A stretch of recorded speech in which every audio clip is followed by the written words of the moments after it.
Welcome to my YouTube channel. একটা নতুন video নিয়ে আসলাম।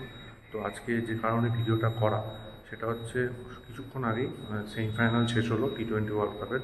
তো আমি যেরকম এক্সপেক্ট করেছিলাম এতটা খারাপভাবে হারবে আফগানিস্তান ভাবতে পারিনি। তো দক্ষিণ আফ্রিকা খুবই দারুণভাবে তাদেরকে পরাস্ত করেছে।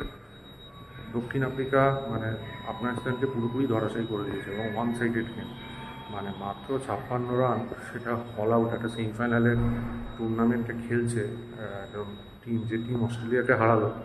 তো সেই টিমের কাছে এই খেলা এক্সপেকটেশন করা যায় না, এটা আমার কাছে খুবই হতাশা।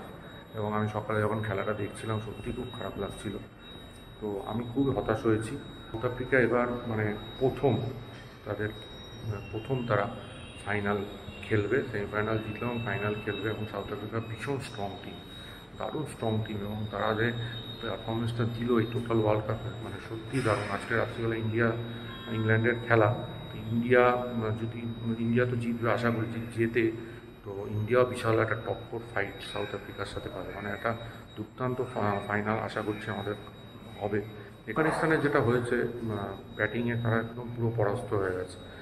বোলিংটা মারাত্মক সাউথ আফ্রিকার, এবং সেটার জন্যই আফগানিস্তান এরকমভাবে হারলো। আমার খুব খারাপই লাগলো। তো যাই হোক, কনগ্রাচুলেশন সাউথ আফ্রিকা টিম। এবং আশা করি নেক্সট যে আজকে রাতে যে ফাইনালটা রয়েছে সেখানে ইন্ডিয়া খুব ভালোভাবে পারফর্ম করবে এবং ইংল্যান্ডকে হারিয়ে ফাইনালে উঠবেই আশা রাখি অ্যাজ এ ভারতবাসী। দেখা যাক কী হয়। রাত্রিবেলা আবার একটা ভিডিও নিয়ে আসবো খেলার পরে। এই ভিডিওটা ভালো লাগলে লাইক, কমেন্ট, শেয়ার, অবশ্যই সাবস্ক্রাইব করুন এবং পাশে থাকা বেল আইকনটা ক্লিক করুন পরবর্তী নতুন ভিডিওর জন্য। ততক্ষণের জন্য গুড বাই।